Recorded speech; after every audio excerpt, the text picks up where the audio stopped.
saya minta untuk mutekan mikrofon dan kita akan sediakan masa untuk tuan-tuan perempuan bertanya soalan kepada panel kita pada petang ini. So, jadi yang mana tak mute lagi, mohon untuk mute supaya keadaan dalam room Zoom kita petang ini lebih teratur. Terima kasih semua. Okey. Okey, baiklah tuan-tuan dan puan-puan. Pada petang ini juga kita live di Facebook, InScan, dan mohon juga sesiapa yang menonton kita punya perbincangan pada petang ini, kiri bimbingan yang keempat di Facebook untuk sharekan live Zoom di Facebook masing-masing supaya lebih ramai dapat tahu apakah inisiatif-inisiatif yang disediakan oleh Suruhanjaya Syarikat Malaysia kepada para usahawan terutama sektor korporat. Okey, tanpa membuang masa, saya ingin menjemput Puan Syahira dan juga Puan Nur Haiza untuk mulakan sesi kita pada petang ini. Ashraf, terima kasih kepada Cik Ashraf, wakil daripada Pegawai Institut Persawanan Negara. Saya pertama sekali mengucapkan selamat datang kepada Puan Nur Haiza Jemon, iaitu merupakan pengarah bahagian pembangunan dan perkhidmatan perundangan Suruhanjaya Syarikat Malaysia daripada Ibu Pejabat Ibu Pejabat SSM. Jadi selaku wakil Biz Counselor hari ini, saya ingin membincangkan topik berkenaan dengan pakej inisiatif-inisiatif yang diperkenalkan oleh Suruhanjaya Syarikat Malaysia. Jadi mungkin sebelum itu kita boleh perkenalkan diri Puan Haiza dulu. Puan Haiza, silakan. Assalamualaikum warahmatullahi wabarakatuh. Right, seperti yang Puan Syahira dah mention tadi, yes, I am the Director of the Regulatory Development. Dan saya sebenarnya sangat berterima kasihlah kepada InScan kerana menyebut SSM pada petang ini untuk kami sama-sama berkongsi inisiatif-inisiatif yang kami cadangkan untuk menyambut saranan yang amat berhormat Perdana Menteri, supaya kita bantulah sektor korporat kurangkan tekanan akibat daripada Perintah Kawalan Pergerakan. So itu yang saya rasa saya boleh kongsikan. Nanti mungkin Puan Syahira nak take over dahulu. Okey, terima kasih Puan Nur Haiza. Okey, saya rasa mungkin soalan pertama sebab daripada sektor korporat ni, apa yang kita sedia maklum adalah berkaitan dengan penghantaran ataupun submission ataupun serah simpan laporan audit. Laporan audit iaitu laporan keuangan perlu diserah simpankan. Kalau ikutkan tempoh sekarang ini adalah tempoh peak period lah, dikatakan peak period kerana kita nak menyiapkan laporan audit, kemudian nak menghantar kepada SSM juga untuk tempoh perakaunan berakhir 31 Februari 2019 kan. Jadi oleh kerana ialah tiada siapa yang memohon dan menjangkakan tempoh PKP ini berlaku dan tambah lagi dilanjutkan lagi. Jadi saya tengok di sini ada inisiatif untuk pelanjutan di situ. Boleh Puan Haiza kongsikan kepada kita semua, mungkin kepada usahawan yang menonton di sini, apakah berita baiknya tentang lanjutan ini? Silakan. Okey, terima kasih Puan. Sebenarnya ada 3 inisiatif besar yang kita cadangkan kepada yang boleh membantu sektor korporat. Pertama adalah kita sebenarnya SSM akan berikan tempoh moratorium 30 hari selepas tarikh PKP untuk semua syarikat menyerah simpan apa-apa dokumen dari tarikh PKP ini berakhir. So kalau sekarang PKP kita dijangkakan akan berakhir pada 28 April, maka 30 hari daripada 28 April tu syarikat masih boleh menyerah simpan apa-apa dokumen yang sepatutnya diserah simpan sepanjang tempoh PKP ni. Itu satu. So sebagai contohlah, mungkin pada 10 Mac yang lepas ada berlaku pertukaran pengarah. Okey, sepatutnya syarikat kena submit borang 58 kepada SSM dalam tempoh 14 hari. Tetapi PKP dah berlaku. So kita kata boleh hold on dulu borang tersebut. Okey. Nanti bila PKP berakhir, syarikat masih dibenarkan 30 hari untuk berbuat demikian. So ini termasuklah dokumen-dokumen lain seperti penyata tahunan, kalau syarikat dah siapkan penyata kewangan, so apa-apa dokumen yang terkesan sepanjang tempoh ini. Saya juga nak share berita-berita baik. Sebagai contoh, kita sudah pun mengaktifkan certain perkhidmatan atas talian. So kita sarankan setiausaha syarikat tak payahlah tunggu sampai PKP berakhir baru nak submit dokumen. So mana-mana dokumen yang telah boleh diserah simpan boleh diterima melalui perkhidmatan atas talian kami mohon supaya syarikat dah mula serah simpan lah. Okey, tetapi yang moratorium 30 hari ni tetap diberikan. Tetap diberikan bila berakhir PKP kelab. Okey, itu satu. Satu lagi adalah lanjutan masa. So lanjutan masa yang kita cadangkan adalah meliputi 3 perkara lah. Okey. Satu adalah berkaitan dengan penyerah simpanan penyata kewangan kepada SSM. Itu satu. Satu lagi adalah berkaitan dengan untuk mengadakan mesyuarat agung tahunan ataupun AGM. Satu lagi. Dan kita juga tahu dalam proses untuk membuat AGM, menyerah simpan dengan SSM, terdapat satu lagi keperluan iaitu mengedarkan penyata kewangan tersebut kepada pemegang saham ataupun kepada ahli-ahlinya. So pelanjutan masa ni kita berikan kepada ketiga-tiga proses ini. Okey, ketiga-tiga proses ini. Apa yang SSM mahukan adalah walaupun kita bagi secara niatnya, hasratnya kami berhasrat untuk memberikan pelanjutan masa, tetapi kami mohon supaya syarikat tetap membuat permohonan kepada kami. Okey, permohonan melalui email iaitu kepada eot@ssm.com.my. Okey. Satu arahan amalan telah pun kita naikkan di laman web kami dan kami haraplah dengan arahan amalan tersebut dapat membantu syarikat untuk membuat permohonan selayaknya. Okey. Fee kita, walaupun sepatutnya ada application fee sebanyak RM100 kita waive kan. Okey, so tidak ada keperluan untuk membayar application fee tu lah. So you just hantar sahaja permohonan itu melalui email, okey, dan anggaplah setelah dihantar, anggaplah you all pun akan dapat maklum balas melalui email juga, okey, yang mengatakan bahawa permohonan itu telah diluluskan. Okey, itu saja. It's a simple process. Okey. Okey, terima kasih Puan Nur Haiza. Berkaitan dengan kelanjutan masa. Okey. Saya nak sentuh sikit tentang amalan tadi kan, Praktis Direktif 6. Kita dah terima Praktis Direktif 6 itu ada di website SSM yang menunjukkan tata cara untuk extension of time iaitu EOT. Tetapi ada juga yang berbincang dari segi adakah EOT ini boleh dibuat selepas tamat PKP juga sebenarnya. Sebab kalau kita perhatikan PKP ini mungkin tak ramai company secretary yang bekerja dari rumah. Mungkin mereka terus memberikan cuti tanpa gaji kepada pekerja-pekerja. Jadi adakah pihak SSM memberi maksudnya kelonggaran lagi kepada kami untuk kami tu kepada kita setiausaha syarikat semua untuk menyerah simpan PD 6 ni, EOT ni selepas tamat PKP ini. Macam mana Puan? Kita mengambil kira kekangan-kekangan yang dihadapi oleh syarikat, oleh setiausaha syarikat juga. So application ni boleh dibuat sehingga 30 Jun 2020. Okay, maksudnya sehingga habis PKP, syarikat masih dibenarkan untuk membuat EOT. Alright, so kita faham. Those yang dah ada record, boleh bekerja dari rumah, boleh akses server dari rumah, mereka boleh buat application. Bagi mereka yang tidak boleh pergi ke pejabat contohnya, right, kami masih memberi kelonggaran supaya permohonan ini boleh dibuat sehingga Jun 2020 nanti. Okey. Terima kasih Puan. Saya kita ada soalan daripada peserta kita dalam Zoom. kita beri ruang kepada Puan Lilin untuk bertanya soalan. Ada Puan Lilin?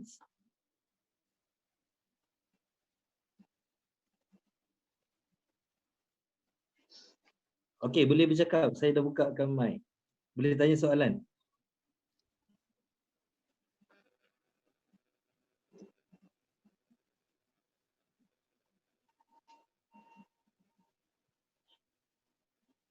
Silakan Puan Lilin. Okay, Encik. Okay, sorry. Saya nak tanya, kalau untuk auditor report year end 30th September kan, sebenarnya 30th September kalau nak file memang bagi 30th April lah kan filing date. Tapi kalau kami boleh apply EOT tadi pun yang kata boleh apply till 30th June, bermaksudnya kami 30th June 2020 boleh apply sampai. Ini soalan pertama. Kedua ialah kalau ada incorporations, dia punya nama approve, application for the name, reserve name already approved, let's say approved on the 2nd of April, bolehkah incorporation itu dibuat selepas 30 hari daripada 2nd of April? Thank you. Biar saya jawab soalan yang kedua dahulu. Okay, incorporation sekarang ni kita punya Myco ID sudah pun diaktifkan semula. So Puan sudah boleh membuat proses pemerbadanan tu melalui kita punya Myco ID Puan ya. So sekiranya terdapat mungkin ada kekangan masa dan sebagainya, pihak kami boleh membantu Puan sebab servis ni memang dah ada, dah activate ya. Okay. Berkaitan dengan audited report tadi, okay. Puan menyatakan bahawa the financial year end of the company adalah 30 September. Alright.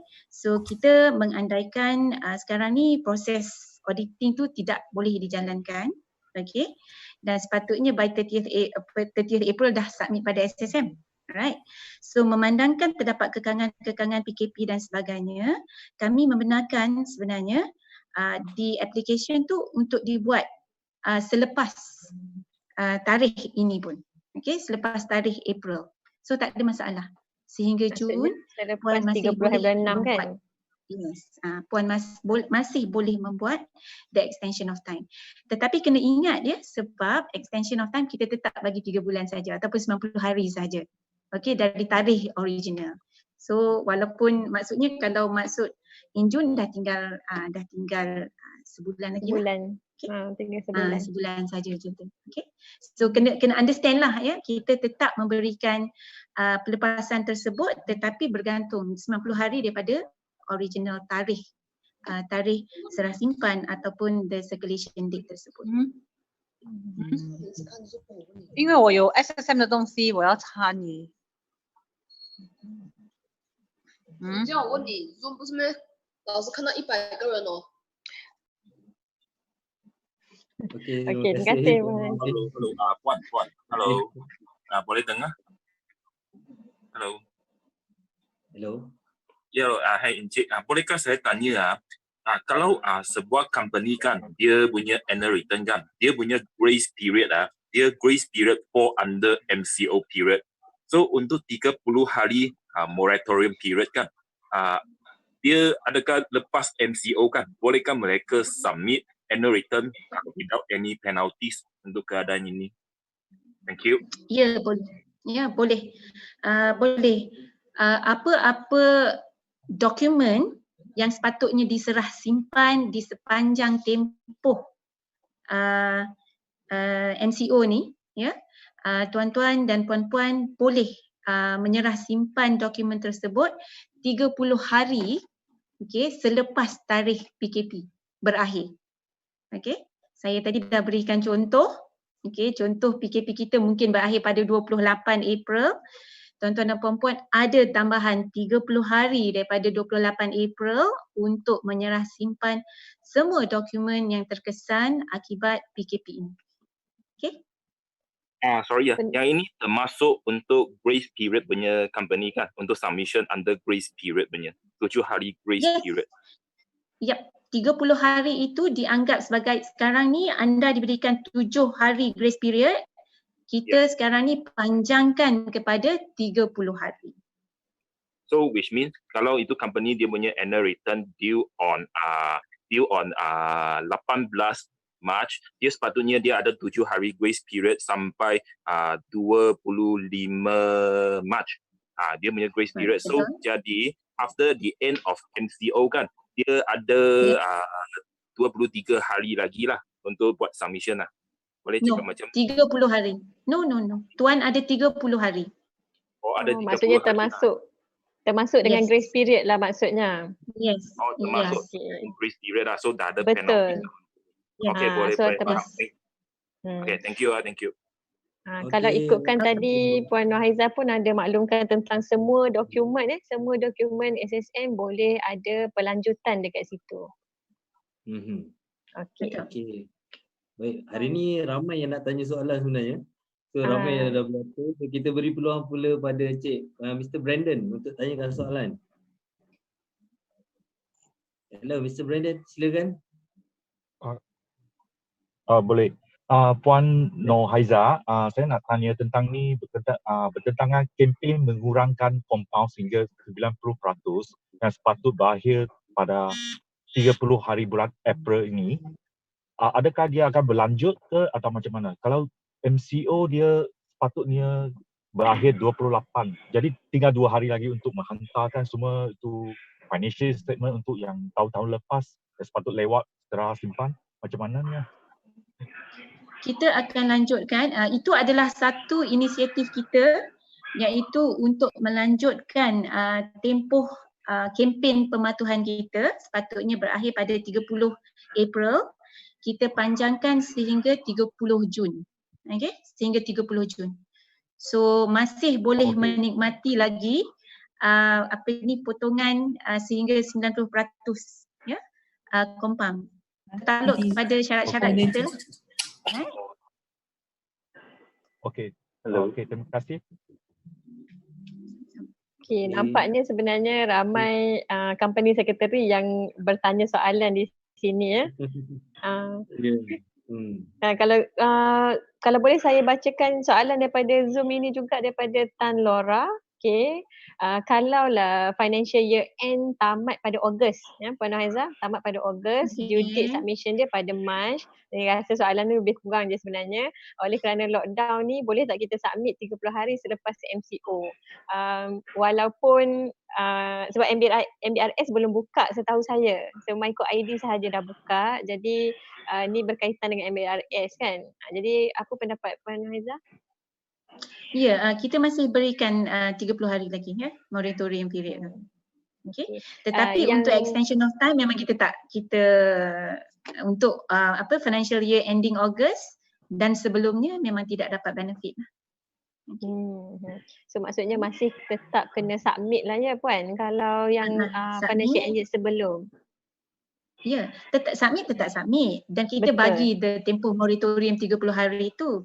Tetapi mereka tidak boleh apply untuk extension of time. Okey, sebab sepatutnya mereka dah selesai proses untuk menyediakan penyata kewangan dan diauditkan juga. So mereka tu akan dikenakan jugalah compound maksudnya kan, late payment charges akan dikenakan sebab maksudnya tak termasuk dalam inisiatif ini. Tak melepasi syarat untuk inisiatif ini ya. Sepatutnya kena hantar awal lagi sebelum itu lagi. Okey, selain tu ada juga soalan daripada Hasrina Haris. Okey, siapa yang boleh membuat permohonan lanjutan masa ni, extension of time ni? Siapa yang boleh membuat? Sepatutnya setiausaha syarikat lah kan. Silakan Puan. Setiausaha syarikat. Okey. Sekarang ni memang kita hanya benarkan setiausaha syarikat sahajalah yang untuk membuat permohonan ni. Okey. Itu adalah untuk governance purposes lah. Ya. Untuk governance mungkin purposes. Di sini Puan, mungkin sebab dari segi setiausaha syarikat ni sendiri kan masih lagi ada yang bekerja work from home, ada yang tak work from home. Mungkin di sini lah kod penyataan di sini. Jadi saya nasihatkan mungkin boleh mohon dekat email tu extension of time tu selepas tamat PKP pun boleh. Betul Puan? Betul. Okey, baik, seterusnya kita ada Venus Lim untuk tanyakan soalan. Silakan. Yeah, hi Puan. Selamat petang, everyone. I have Selamat one petang. question to ask. Is on the redemption of preference share. So, because my redemption is out of capital, so I will have to submit the solvency statement dulu. Tapi the solvency statement have to be submit over the counter. So I nak tanya, so what should I do? Because during the MCO, SSM is not open.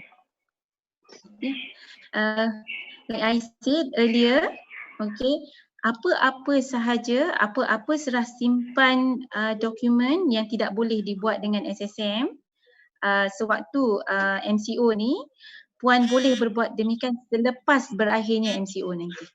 Okay, selepas berakhirnya MCO nanti. So tiada late penalty yang kita akan kenakan. Okay, Puan just submit sajalah di counter. Okay, thank you Puan. Tapi according to the Act, I cannot redeem my share until my solvency statement is submitted to SSM. So how do I comply with the Act if I cannot submit my solvency statement? You have to wait lah. You have to wait because that's actually the process kan. So you have to So wait. I cannot redeem my preference share in that case? Yeah. If that is actually the case, Miss Lim ya, boleh tak you email pada saya your case and let us actually look through your case, alright? And if it is actually, I really need to understand at which point that you need to actually, do it. And as far as the process and procedure is concerned, we feel that you need to actually wait. Okay, but just submit your issue to us. Let us actually go through your issue. Boleh? Thank you Puan. Terima kasih. Saya rasa dari sudut pandang kita mungkin sebab kita bergantung kepada Akta, Puan Haiza, jadi apabila berlaku SSM stimulus inisiatif ini, mungkin dia dah bite the Akta. Betul tak Puan? Maksudnya kita kena refer kepada ni dulu, Akta tu dah jadi nombor 2. Sebenarnya macam mana? Betul. Betul. Kita nak kena tengok case by case supaya memastikan bahawa peruntukan undang-undang tidak terhakis akibat kita punya inisiatif. Okay, so that is actually critical. Mungkin kes terpencil, jadi Alhamdulillah boleh direct dengan Puan Haiza nanti ya. Di sini ada juga soalan yang melibatkan since we get auto approval for extension of time, can we send one email for list of company having the same financial year? Maksudnya satu email saja dia nak hantar untuk senarai semua yang kena extension of time. Adakah tarikh-tarikhnya sama? Kita sekarang ni kita minta each company untuk satu application, ya? Satu orang satu application. Yes. Saya rasa you boleh cut paste saja dan hantar respective email. Okay? Betul. Sebab kalau ikut kat sini mungkin ayat dekat awal tu pun dia dah tersalah kat situ. It's not an auto approval of extension of time kan. Kita tetap kena submit lah extension of time tersebut. Yes. Sebab the waive process tu tidak boleh di-waivekan ya. Proses permohonan tu tidak boleh di-waivekan walaupun hasrat kami adalah untuk memberi blanket approval tetapi the process itself cannot be waived. Okay. Akta masih tetap perlu dirujuk. Jadi kalau mengikut Akta kita kena submit. Oleh itu kita kena gunakan juga essential of time ni, EOT ni, apply sahaja daripada rumah ke, tapi ada juga perbincangan dari segi sebab file ada dekat office dan sebagainya. Itulah mungkin. Alhamdulillah lah SSM dah meletakkan tarikh untuk extension of time ini. Dan saya tengok di sini ada juga yang bertanya adakah perlukan resolusi Puan? Kalau ikut kefahaman saya tidak perlu, tapi mungkin diorang nak dengar daripada Puan sendiri. Kami tidak memerlukan resolusi, tetapi dari governance perspektif, okay, sudah tentunya saya cakap perlu mendapat arahan lah daripada syarikat lah ya. Tapi untuk resolusi dikepilkan bersama dengan permohonan tersebut tidak ada keperluan. Okay, jadi Kalau boleh saya simpulkan untuk soalan itu bermaksud untuk keperluan sekarang yang mendesak adalah kita submit dulu extension of time, okay, by email. Betul. Kita submit one by one ikut company. Lepas itu selepas ini dah reda semua, kita buatlah resolusi backdated time, backdated resolution. Betul ya Puan? Sebab untuk governance punya purpose, kita masih Yes, tetap untuk kena ada governance. resolution. Correct. Correct. Okay. Okey, baik. Itu soalan juga daripada peserta kita. Kita silakan Chua. Silakan. Hello. Boleh dengar? Hello. Boleh. Selamat petang. Saya nak tanya tentang itu yang final meeting. Final meeting sudah diadakan dalam advertisement. Tapi dalam masa MCO, kalau macam itu, selepas MCO, adakah kami mesti adakan itu final meeting ke? Hanya submit itu liquidators account sudah cukup. 面包好了吗？ Hello. 哦，好了。 Notice of final meeting telah dikeluarkan. Advertisement sudah diadakan. Okay, alright. So selepas itu, tetapi mesyuarat tidak dapat diadakan. Ya, betul. Okay. Saya berpandangan Puan, Puan masih tetap perlu menjalankan mesyuarat tersebut selepas MCO ini berakhir, and then baru submit kepada SSM. Kalau macam itu, dia punya itu advertisement sudah, let's say sudah cakap 1st of April adakan itu final meeting, tapi tak boleh dijalankan. And then after that, after the MCO kami adakan, adakah tempoh masa kami 30 hari juga kan? Betul. Sebenarnya kita juga telah keluarkan, sebab mesyuarat ni kita terpakai bukan sahaja kepada final meeting, kepada mesyuarat-mesyuarat yang lain juga. Okey. Oleh kerana terdapat arahan untuk tidak boleh menjalankan apa-apa mesyuarat, kami berpandangan bahawa sejurus selepas MCO berakhir nanti, Puan perlu mengadakan mesyuarat secepat mungkin, okey, dan selepas itu baru serahkan the documentation kepada SSM selepas tu. Okey. Tapi yang masalahnya ialah dia punya advertisement. Advertisement adakah kami kena lagi satu kali advertisement dalam itu newspaper, 2 bahasa atau macam mana? Faham. Saya okey. Saya perlu perhalusi perkara ini. Saya take note. Puan, if possible, can you email me so that saya boleh bagikan jawapan kepada Puan on this. Okay? Oh, terima kasih banyak sebab ini itu member ada foreigner. Kalau foreigner company juga MCO macam mana? Faham. So, understand. And then advertisement lagi ada itu cost lagi tinggi. Siapa yang nak tanggung itu cost untuk advertisement? Faham. Okay. Kami sangat memahami situasi ini. Macam mana nak hubungi Puan? Nur Haiza, NORHAIZA @ssm.com.my. Okay, terima kasih banyak. Most welcome, Ms. Ros. Thank you, Puan Chua. Okey, seterusnya kita bagi peluang juga pada peserta room Zoom kita untuk tanya soalan. Seterusnya saya bagi pada Mr. or Miss, saya tak tahu, BC Oh, Mr. Okey, alright. Silakan. Moratorium 30 hari selepas PKP terpakai untuk tarikh akhir yang jatuh sejurus selepas PKP pertama. Misalnya, jatuh pada 29 hari bulan April atau 39 hari bulan April. Itu mustahil untuk kita serah simpan sejurus selepas PKP kan? Adakah ini terpakai tak itu moratorium 30 hari? Terima kasih. Terpakai. Ya. Okey. Ya. Maksud kalau begitu, sepanjang moratorium 30 hari 30 hari ini, setiap tarikh akhir yang jatuh pada tempoh ini terpakai juga. Misalnya yang jatuh pada 15 hari bulan Mei, dia kena serah dalam moratorium ini juga. Betul. Ya, betul. Terima kasih. Betul. Okey. Okey. Okay. Secara konsepnya memang terpakai sehingga 30 hari ya.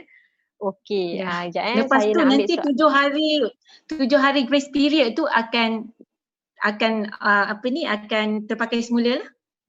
Okay, kalau macam 28 hari bulan habis the moratorium the PKP, 30 hari untuk moratorium period berakhir, grace period of 7 hari akan diberikan untuk mana-mana dokumen yang perlu diserah simpan selepas PKP. Okay. So macam normal lah, normal grace period tu memang akan dapat juga. Kalau contoh yang ada tuan tanya tadi tu sebab dia dah terpakai grace period tu, kan? Jadi sambunglah 30 hari tu. Okey, lagi saya tengah sorting soalan ni sebab ada yang ramai sebenarnya berminat tanya pasal EOT. So kita tahu audience kita sebenarnya bukan usahawan, adalah company secretary ya. Audience kita ni sebenarnya ramai company secretary kat sini. Okey, jadi satu lagi dekat sini adalah berkenaan dengan CPE. Okey, berkenaan CPE untuk setiausaha syarikat ini. Okey, so apakah inisiatif yang diberikan, sebab kita tahu setiausaha syarikat perlu renew CPE, dan kalau ikutkan dah nak habis tempoh dia sepatutnya. Jadi saya tengok sini ada inisiatif dia, boleh puan terangkan? Okey, berkaitan dengan CPE bagi tujuan pembaharuan perakuan amalan ya, kita faham untuk, saya terangkanlah mudah untuk those yang dah completekan your CPE tetapi tidak boleh, tak sempat nak buat renewal. Okey, dah complete tapi tak sempat buat renewal, then tunggu sampai sistem kita diaktifkan, dan tuan-tuan dan puan-puan boleh renew macam biasa. Okey. Untuk mereka yang tidak completekan the CPE, okay, kita bagi the renewal period tu sampai towards the end of the year. Okay, so kita dah bagi extension, tetapi the CPE points tu sebab kita tak tahu, ada orang mungkin perlukan 4 hours saja, ada orang banyak lagi, right? So oleh yang demikian kita mengambil pendekatan yang lebih mudah. Apa CPE yang masih belum disempurnakan, hendaklah disempurnakan pada the next round of your renewal period. Okay, so mudahlah. Right? So maksudnya ada lagi dah 1 tahun kan? Yes, ataupun kalau dia nak untuk 3 tahun, then 60 campur whatever yang outstanding. Okay, so that is actually the concept yang kita nak permudahkan lah. So bukanlah lepas ni perlu semua orang rushing nak kena attend program-program untuk mendapatkan CPE. That is actually not the intention. If that is something yang you all nak buat, more than happy to do it. Tetapi kita juga understand takut as a result of the PKP ni masih berlaku keperluan untuk social distancing dan sebagainya. So mungkin kita tidak boleh ada program-program dan sebagainya. So kita mengambil pendekatan supaya any outstanding CPE ni bawa kepada the next round of your application. Okay. Sebenarnya yang ni pun salah satu inisiatif yang saya rasa bagi pihak setiausaha syarikat, dia adalah satu yang bagus juga sebab kita difahamkan apabila tempoh PKP ni berakhir sekalipun, kita mungkin kena jaga jarak kita satu, dan juga dari segi kos pun terlibat sama juga ya puan. Untuk kita nak ke kursus dan sebagainya. Jarakkan the costing tu, betul. Jadi ini satu inisiatif yang baik bagi pihak SSM dan kepada setiausaha syarikat kita. Okey, jadi di sini saya ada lagi soalan. Mungkin kita boleh, kalau ada yang nak bertanya tentang CPE point pun boleh juga. Tapi nampaknya masih ramai lagi yang bertanya tentang EOQ. Ada yang berkata PD6 dan FAQ. Okay. frequent answer and question tu ada ketidaksamaan. Tapi dia tidak bagi tahu pula kat mana tak sama kat situ. So kalau boleh jelaskan sikit soalan itu supaya kita boleh bincang dekat sini lah. Lagi baik lah ya. Ataupun mungkin Puan boleh tanya tentang liquidation? Boleh Cik tak Amanda saya jawab? Ya. Miss Boleh Amanda tak saya tunggu jawab ya. dahulu? Miss Amanda Boleh. tunggu ya, kita ada queue ya, tunggu. Okey, silakan Puan. Okey, saya cuba jawab berkaitan dengan inconsistency lah ya between kita punya FAQ and PD itself, right? So kita pun dah semak semula PD tersebut dan kita akan kita akan revise dan akan replacekan the PD dengan pembetulan-pembetulan untuk memastikan bahawa apa-apa inconsistency between the PD dan FAQ tu dapat diatasi lah. So hopefully dengan simakkan ni kita dapat lebih jelaskan lagi lah macam mana tata cara untuk EOT dan sebagainya. Okay. Okay, Alhamdulillah, terima kasih. Okay, Ashraf silakan. So stay tune lah. Stay tune. Okay, Tuan Ashraf, kita ada soalan ke? Ya, ada. So mengikut turn untuk orang yang angkat tangan saya panggil YE untuk bertanya soalan. Okay, good afternoon Puan. Saya nak tanya tentang liquidation dalam section 514. Kerana liquidator account perlu dibuat within 6 months from the appointment of liquidator, and the account in the form have to be statutorily declared under the Commission of Oath. Then this form is due for submission during this MCO period. As a breach of section 514 because I cannot do the SD.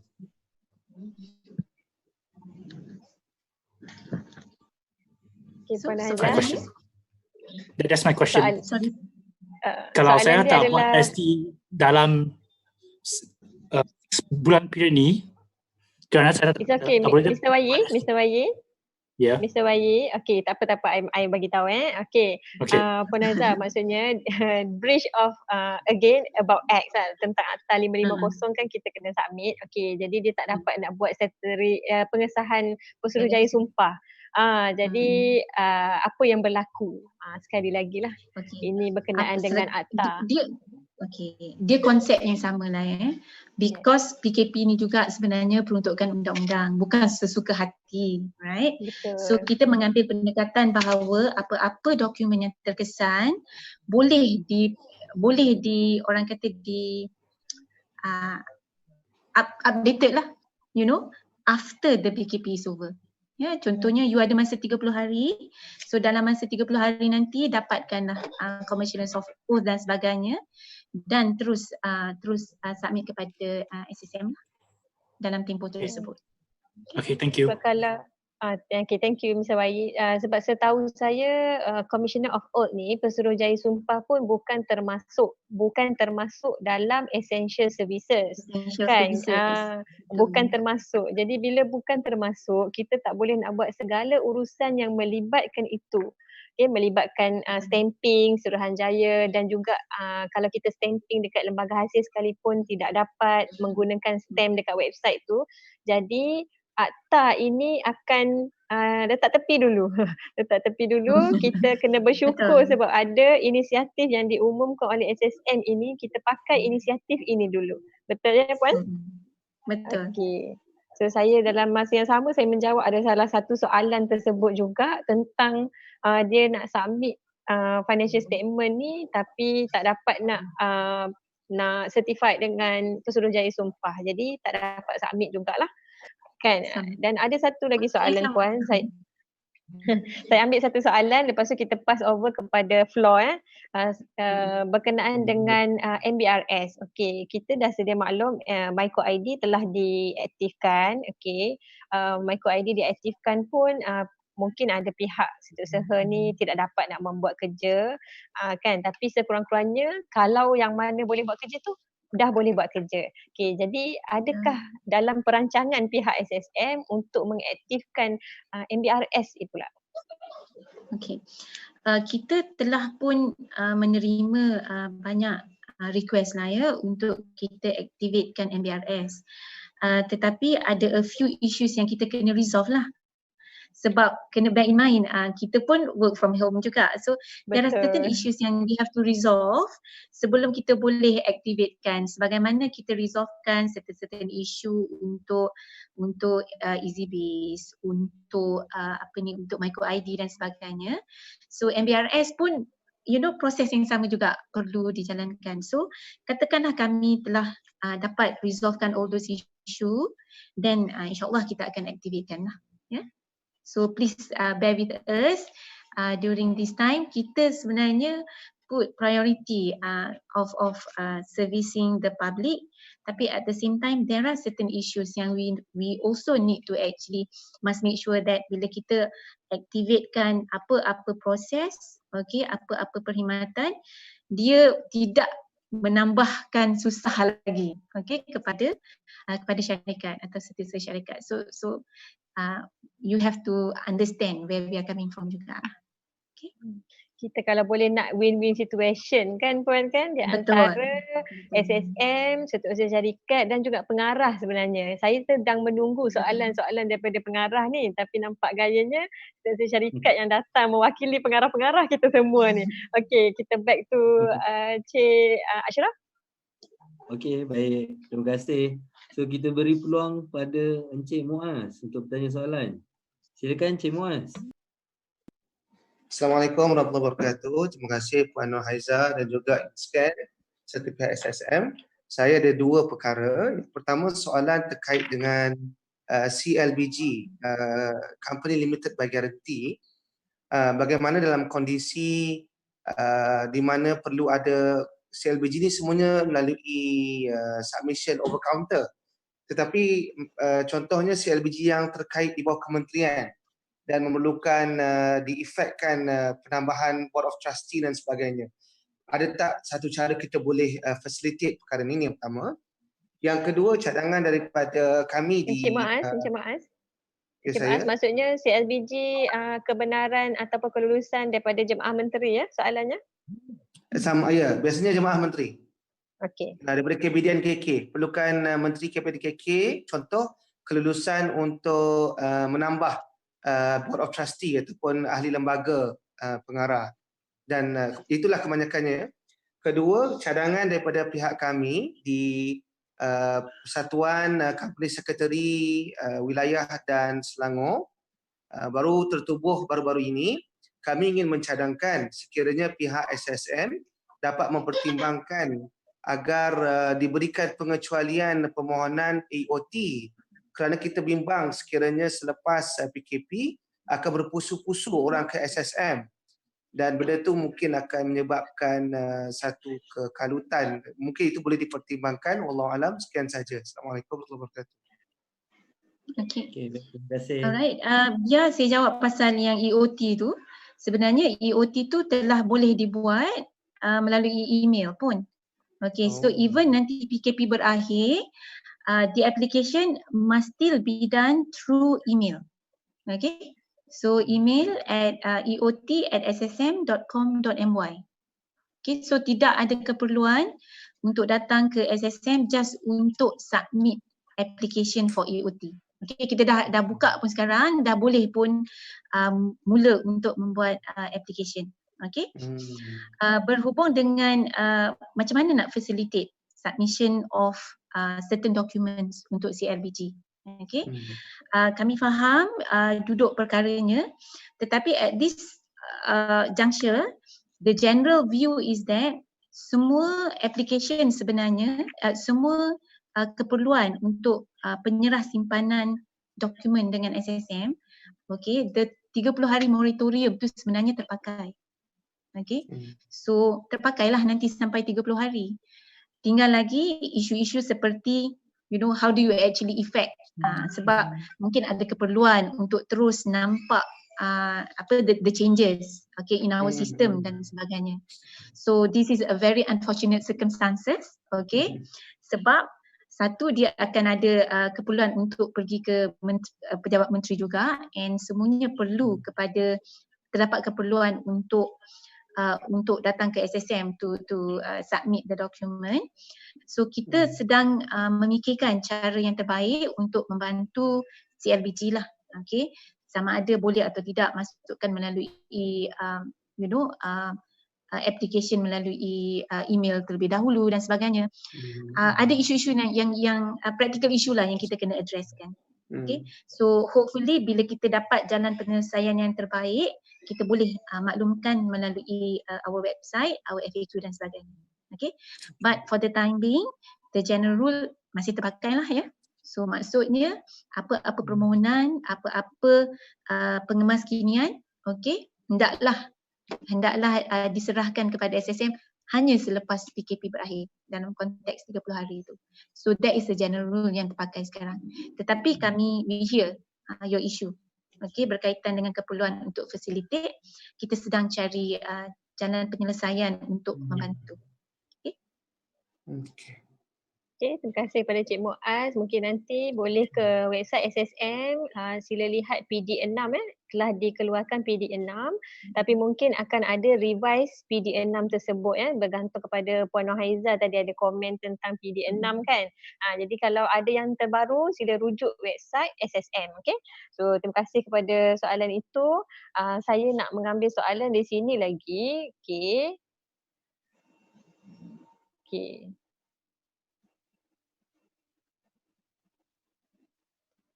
Okey, di sini ada soalan tentang berkaitan dengan panjang soalan dia Puan Puan Haiza. Okey, kalau company dia ni dia dah tamat pada 30 bulan 9 2019, okey. Dan dia dah sahkan dengan Pesuruhjaya Sumpah semasa MCO, okey. Dan report dia tu cannot date within 6 months from the financial period. Macam mana nak selesaikan masalah ini? Saya pun kurang pasti soalan dia. Technically speaking, dah complete. Right, dah complete kan? Dah complete. So tinggal serah simpan sahaja. Betul. So serah simpan tu tunggu saja pada hari tempoh ni kan. Saya rasa Puan Haiza mungkin dah tahu dah kan syarikat ni semua berpegang pada akta. Kan kita menyokong akta yang telah dibuat. Jadi mungkin akta tu didahulukan kat situ. Jadi bila keluarkan inisiatif ni ramai yang bersoal jawab tentang akta lah juga sebenarnya. Okey, satu Cik Ashraf ada soalan ke from the floor? Ada. Okay, so sekarang kita pun dah live dekat Facebook juga. So sesiapa yang tengok sesi kita pada sesi petang ni di Facebook, tolong sharekan juga live kita yang ni supaya lebih ramai lagi yang dapat tahu tentang perkara-perkara yang berkenaan dengan persyarikatan ni lah. Okey, seterusnya saya nak jemput Encik ni, Ultra Gift untuk tanya soalan lagi. Silakan.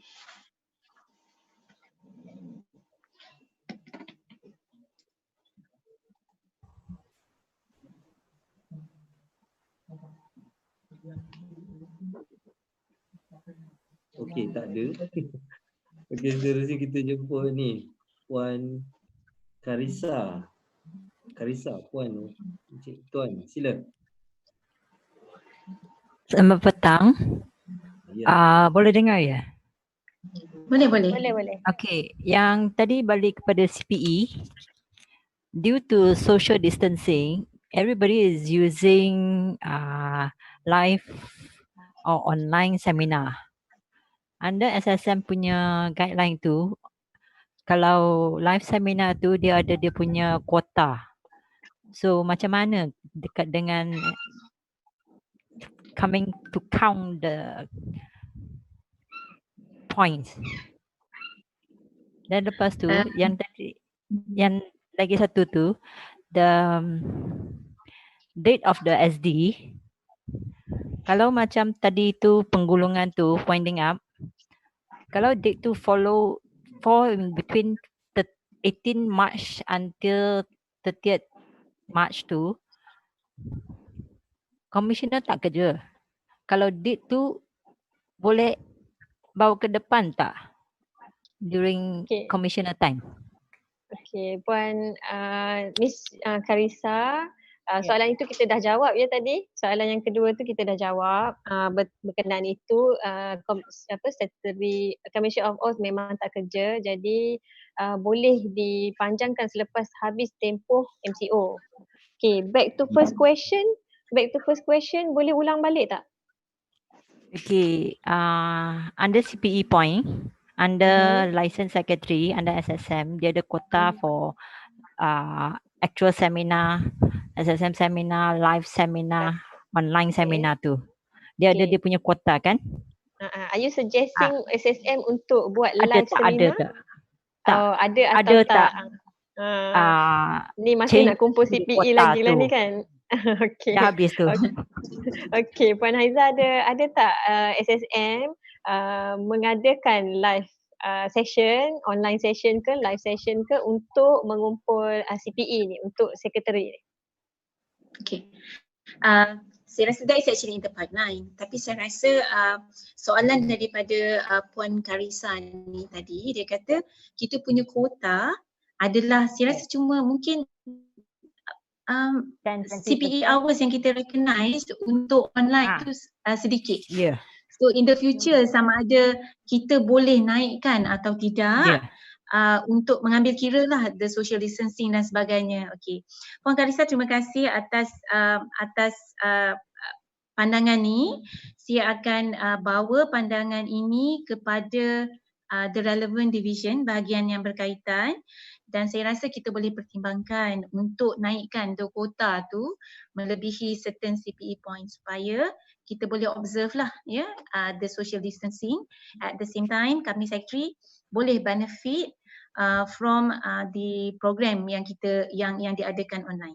Okay, so saya akan bawa cadangan ini kepada the relevant division. Okay, terima kasih ya. Sama-sama. Okay, terima kasih. Baiklah, seterusnya kita beri peluang pada Tuan Akmal Nazar. Silakan. Assalamualaikum. Boleh dengar Assalamualaikum. Boleh. Okey, saya Akmal saya nak tanya, financial statement dia mesti ada Commissioner of Oath ya? Kalau tak, kira dokumen tu tak complete dan tak boleh disubmit ataupun ditable ke AGM. Betul? Betul, memang begitu.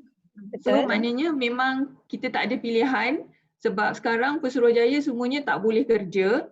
Betul. So apa pun mesti tunggu selepas PKP baru boleh dapatkan sebab saya punya kes langsung tak dapat cop lagi. Betul. Faham. So maknanya saya kena tunggu lepas PKP. Ya, Tuan. Ya. Puan. Betul Puan. Kita dah menjawab. Puan Haiza.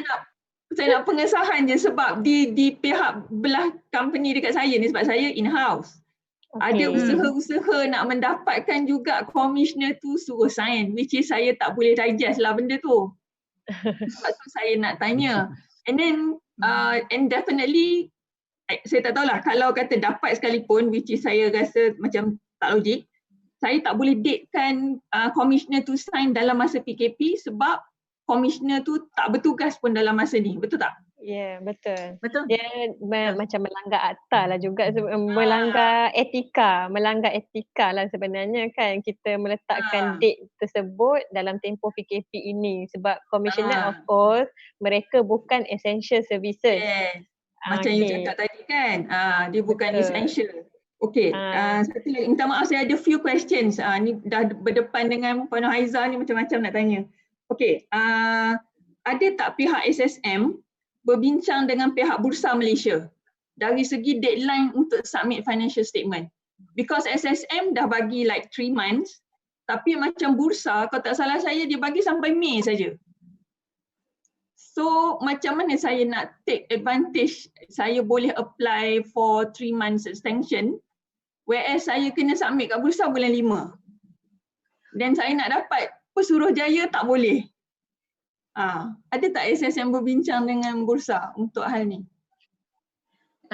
Sebenarnya kita terlebih dahulu telah pun berbincang sebelum ni, termasuk juga untuk extension untuk AGM dan sebagainya. Tetapi keperluan untuk menyerah simpan, submit you punya records dengan bursa tu, the report tu memang betul-betul di bawah listing requirements. So walaupun kita membenarkan listing requirements is more stringent and therefore you kena follow the stringent requirement tu lah. Itu Maknanya yang saya faham. Untuk PLC kita macam memberi tak dapat kelonggaran. sangat lah. Yes. Kita memberi kelonggaran, faham. Tetapi kalau SSM dan bursa sebenarnya berbincang pasal benda ni, tetapi ialah that is actually under different set of regulations and kita hormat stand mereka berkaitan perkara-perkara ni. Meaning PLC macam tak berapa dapat advantage for that EOT lah sebab nak ikutkan bursa punya requirement kan. Okay, another one. Ya Puan.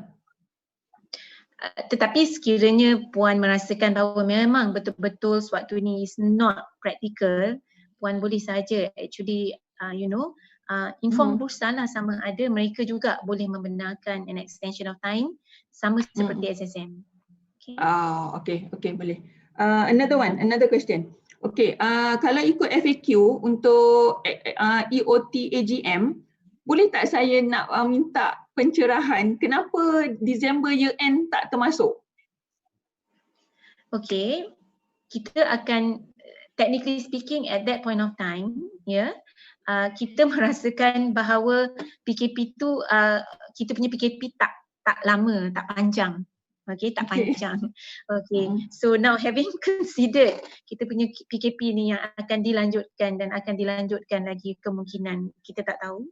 So yes, kita akan lihat keperluan untuk sama ada boleh atau tidak untuk financial year ending Disember juga untuk sama-sama menikmatinya lah.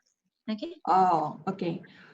Lagi satu Puan, dari segi AGM, kalau ikut akta, dia kata boleh one or more venues. Betul. Okay. Is it possible kalau kita buat full remote AGM, meaning that memang online? Saya berpandangan tak ada masalah. Boleh. Tak ada masalah. Tapi saya mesti ada venue juga untuk let's say macam chairman duduk di mana. So dalam saya punya notice venue tu macam mana kalau saya buat full remote? Kalau full remote, you state where the chairman is going to chair the meeting because kita kata the chairman must be in Malaysia. Itu saja. Right. So dalam kalau notice saya ambil tempat. Ya. Katakanlah dia perlu berada di satu pejabat, dia berseorangan ataupun dia perlu berada di rumahnya for instance, then that is sufficient for the purpose of our 327, tak ada masalah. Okay. Okay, terima kasih rasanya Tuan Cik Akmal tu dah banyak dah tu soalan ya. Itulah, minta maaf lah memang banyak sangat. Ya, kita petang ni memang Setiausaha Syarikat saja yang tanya soalan ni setakat ini, okey. Terima kasih, maknanya dedikasi Setiausaha Syarikat di Malaysia ni amat tinggi kerana dengar sahaja Puan Haiza nak live dan Zoom petang ini pakat-pakat masuk untuk tanya soalan. Tahniah semua. Okey, saya ada soalan dekat sini Ini agak berkaitan dengan pihak usahawan dah juga Okey, berkenaan dengan kalau syarikat mengalami kerugian sekarang ni dalam tempoh PKP kan mungkin dilanjutkan lagi kan. Jadi ada tak inisiatif daripada pihak SSM untuk perancangan inisiatif daripada pihak SSM untuk memudahkan lagi proses winding up ataupun strike off syarikat-syarikat macam ni lah. Silakan Puan. Okey. Saya rasa pertama sekali untuk wind up, untuk voluntary wind up, saya rasa proses tu memang telah termaktub dalam peruntukan undang-undang. So kita tak boleh nak further simplifykan lagi Apa yang dah ada dalam peruntukan undang-undang perlu diobservekan. Sama juga dengan dengan application untuk strike off the company. Okay. So kita pun telah menyediakan garis panduan yang saya kira agak mudah untuk dipenuhi oleh syarikat-syarikat yang tidak lagi beroperasi untuk menutup syarikat mereka. So either way those are actually the provision of the law yang perlu dipatuhi. Satu lagi inisiatif SSM adalah kita juga tahu moving forward laporan-laporan ekonomi pun dah menyatakan bahawa tahun depan ataupun mungkin sejurus lepas PKP ni akan ada banyak syarikat mungkin menghadapi masalah aliran tunai. Ya. So sehubungan itu salah satu inisiatif SSM adalah untuk menaikkan nilai ambang keberhutangan, ya, indebtedness threshold daripada 10,000 kepada 50,000. Okey. Bukan itu sahaja, kita juga extendkan tempoh untuk menjawab notis tuntutan hutang daripada 21 hari kepada 6 bulan. 6 bulan. So tetapi inisiatif ni perlu diwartakan. So kami sedang mendapatkan kelulusan dari AG. So insya-Allah pewartaan akan dibuat dalam jangka masa yang dekat dan mudah-mudahanlah moving forward sehingga 31 Disember ni syarikat boleh menumpukan the aliran tunai mereka, strategisekan untuk perkara-perkara yang lebih penting, ya. Dan kita pun tak boleh buat lebih panjang lagi sebab akan ada impact kepada kreditor. So ini adalah satu inisiatif yang saya rasa akan memberi bantuan kepada syarikat untuk beroperasi yang bukan short term lah. Yang tadi tu kita cakap macam EOT dan sebagainya sangat short term. Betul, Tapi sangat yang short ini term. lebih kepada long term untuk membantu supaya syarikat boleh terus belajar saing lah, hopefully. Okay. So ini antara apa yang kita sebagai syarikat sebenarnya boleh nasihatkan kepada pengarah-pengarah syarikat berkenaan dengan ini, tapi belum lagi boleh diwar-warkan sebab belum diwartakan lagi, ya Puan? Betul. Betul. Okey. Jadi Kita contoh share saja tapi maksudnya selepas ini kalau contoh kita nak kalau ikutkan Section 550 untuk nak wind it up tu, usahawan nak wind it up, mestilah tidak ada aset, tidak ada liability. Jadi adakah itu juga akan diambil kira di situ, sebab kalau ikutkan mereka ni bukan setakat tidak beroperasi tapi ada kemungkinan liability meningkat. Jadi apa pendapat Puan kat situ? Seperti yang saya nyatakan tadi, garis panduan kita perlu dipatuhi. Kita tidak mahu juga dalam situasi di mana terdapat kreditor-kreditor yang hak mereka tidak dilindungi. So walaupun kita nak buat striking off tu mudah, tetapi akan ada banyak orang kata pihak-pihak berkepentingan yang kita perlu juga pastikan hak-hak mereka tetap terjaga. So kena understand, this is actually bukannya sebab dia susah saja, dia saja yang susah, tetapi ada pihak-pihak lain yang akan terlibat sama dalam proses. Betul. Sebab kita kalau ada usahawan, betul. Kalau ada usahawan dalam ni, anda kena faham kalau anda nak tutup company tapi masih lagi berhutang, pihak yang anda berhutang tu pun sebenarnya ada hak sebenarnya untuk menuntut hutang. Itu maksudnya.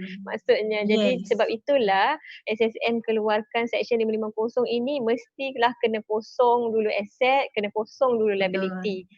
Jadi kalau ada aset tu juallah dulu aset, bayarlah dulu hutang. Macam itulah lebih kurang kita katakan. Betul, lebih kurangnya. Yes.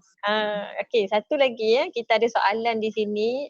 Ada tak inisiatif daripada SSM berbincangan dan sebagainya untuk mengurangkan yuran untuk annual return dan juga financial statement ni? Ada tak dari situ untuk cost saving kepada usahawan-usahawan kita ni?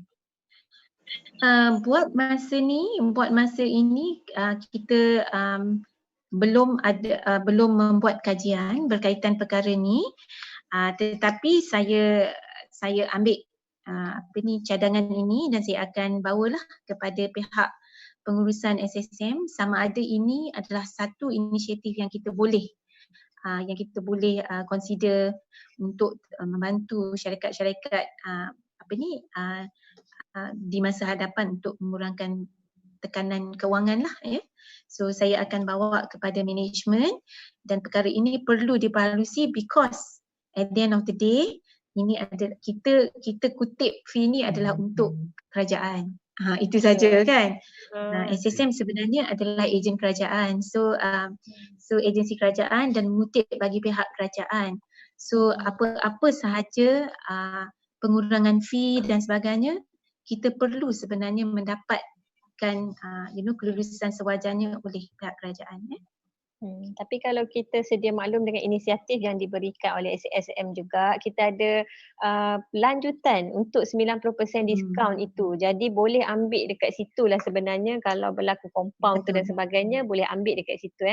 Kat sini kalau saya tengok dekat chat room yang ada privately kepada saya dekat sini ya Puan, masih ada ramai lagi yang bertanya tentang EOT sebenarnya. Ada salah satu ni bertanya tentang adakah kena bayar ataupun tak, masih kena bayar atau tak fee. Saya rasa mungkin puan yang bertanya ni tersalah baca PD6, baca balik PD6 itu fee dia adalah waive. Mungkin sebab dia orang tengok dekat borang tersebut ada RM berapa kat situ, so alert dekat situ. Tapi ianya adalah tidak perlu bayar. Betul puan? So ianya adalah waive. Tidak perlu bayar. Cuma tinggal lagi yuran setiausaha syarikat sajalah yang kena bayar ya untuk buat kerja tersebut. Itu perlu dimaklumkan kepada klien masing-masing lah ya. Okey. Selain tu Tuan Ashraf ada soalan ke? Ada. Daripada Ramai live ke? Itulah. Itulah. Tapi dalam room ni sebenarnya ramai yang menunggu. Okey, kita beri peluang pada ni Ultra Gip. Okey, silakan. Silakan. Ya, halo. Ya, Ultra Gip sini. Ya, dengar. Selamat tuan-puan. Ya, saya nak tanya, kalau sebuah company dia punya dia ada MCO kan, bolehkah mereka circulate audited report lah? Circulate audited, let's say mereka circulated on 31st March, dia sepatutnya kena hantar pada last date submission of audit report should be 30th April. So dalam keadaan ini, adakah company itu entitled 30 days moratorium period?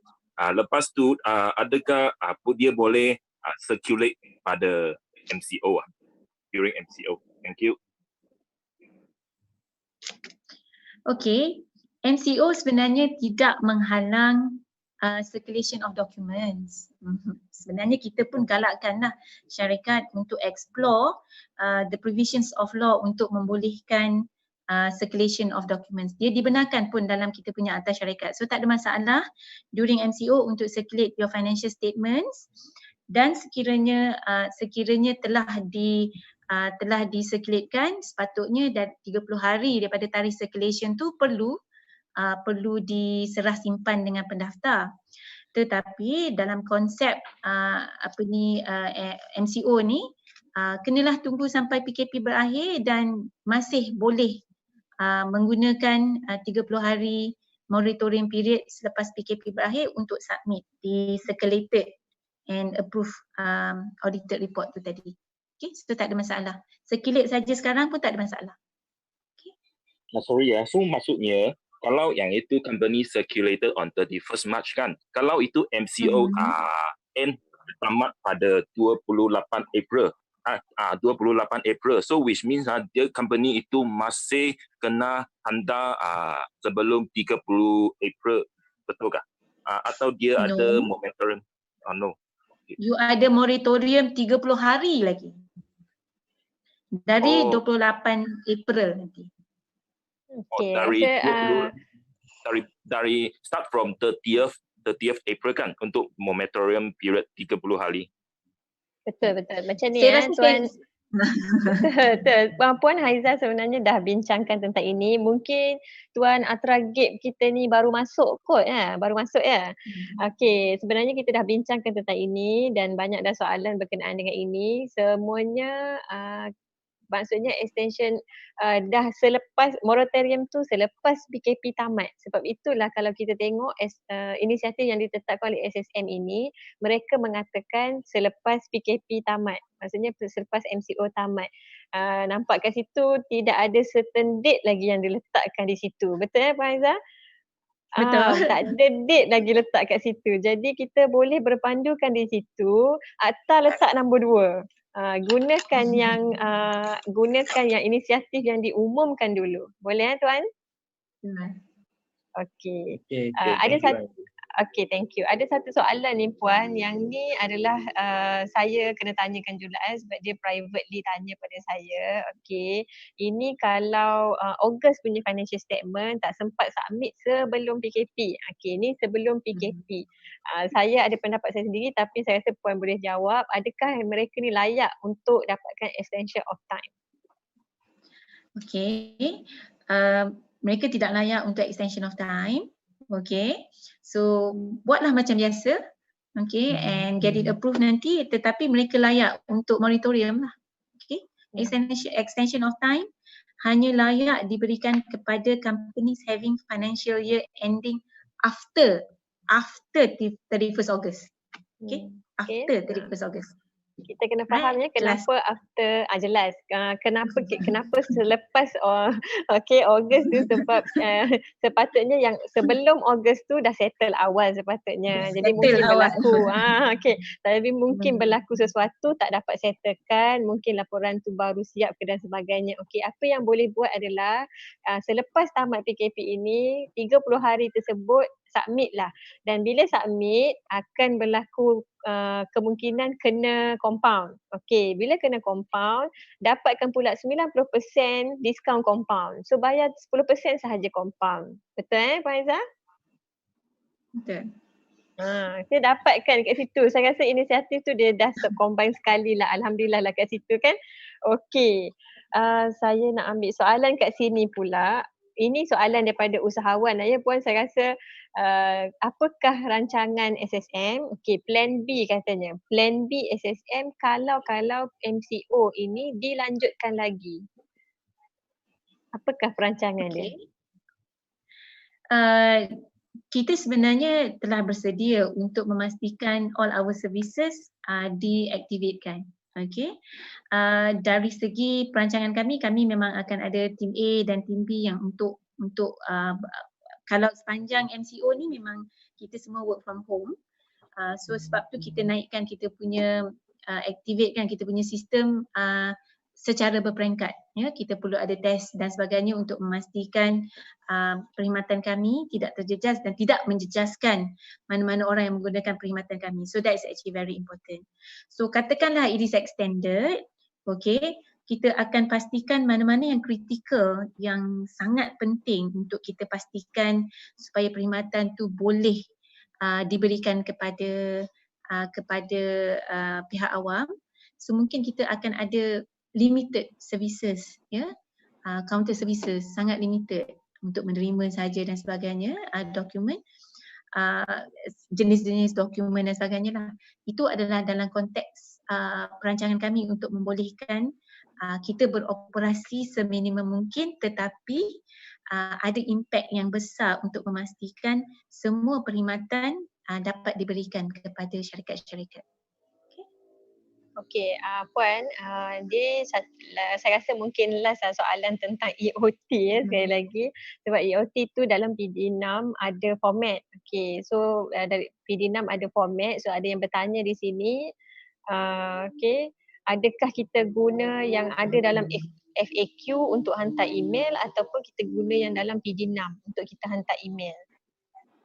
Okay, sebenarnya kita akan kita minta supaya the email itself tu contains the information. Ya, kita tak nak buat attachment, nanti heavy. So just copy the information seperti FAQ, okay, dan masukkan dalam email. Perkara ini kita akan revisekan dalam PD kita nanti. So supaya ada streamline lah keperluan berkaitan dengan apa yang PD, the format tu dengan apa yang kita nak di-emailkan kepada kami. Rasanya lebih mudah lagi kalau kita tidak perlu buat sebarang borang kan. So kita terus Betul. saja emailkan Betul. kepada pihak SSM. So memudahkan, mempercepatkan lagi kerja syarikat dalam masa yang sama, memudahkan SSM, tak cram lah nak download semua kan, semua PD6 format yang anda semua. Saya harap kat sini berkenaan EOT ni kita telah fahami lah ya. So nanti kita tunggu kalau ada revise daripada pihak SSM lagi. Okey. Saya nak ambil soalan lagi di sini. Banyak juga sebenarnya, ramai juga yang okey. Okey, ada yang bertanya kat sini, Puan Khalishah bertanya berkenaan dengan financial year ended 31 bulan 8 tadi lah kan. Okey, saya cakap, Puan cakap akan dikenakan compound, tapi Puan Haizah cakap benda ni masih dalam moratorium 30 hari. Jadi apakah maksudnya tiada penalti lah kan? Soalan dia.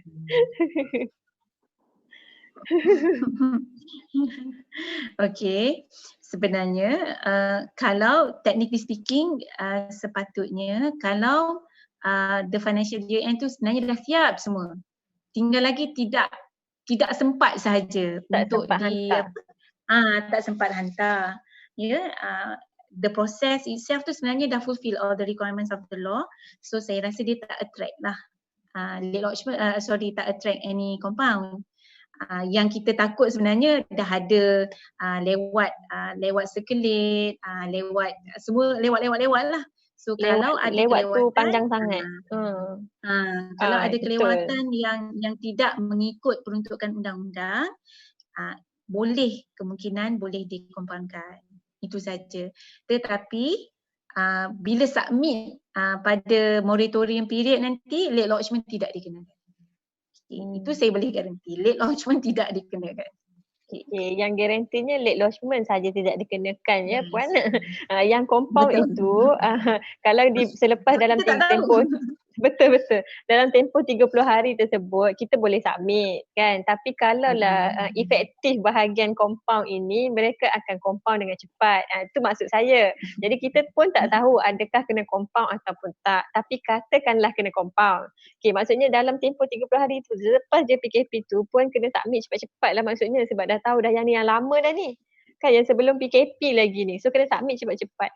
Okay, katakanlah dalam tempoh 30 hari tu submit cepat-cepat dan tak kena compound, alhamdulillah.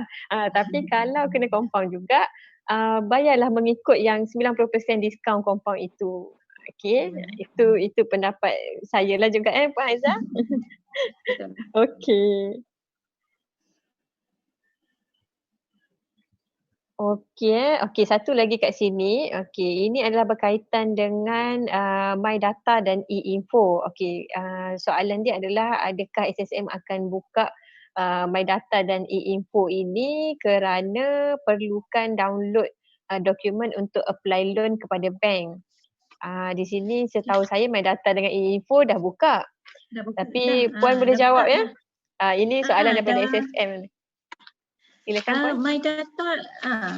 My Data pembekalan maklumat telah pun dibuka sejak 28 Mac lagi.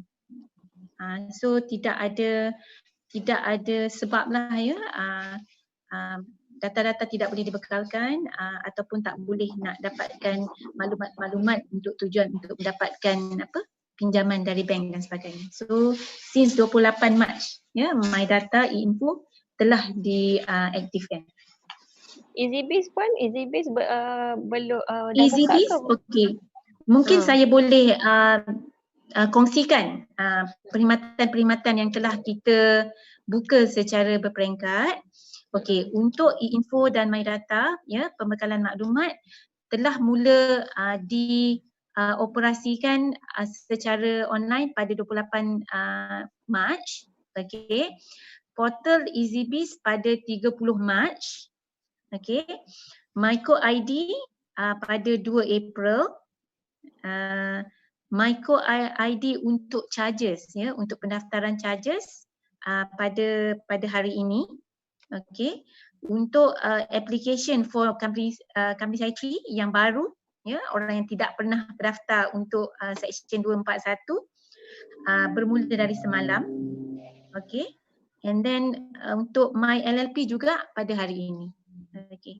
So kita rasa dah banyak jugalah services kita yang telah boleh diakses secara online.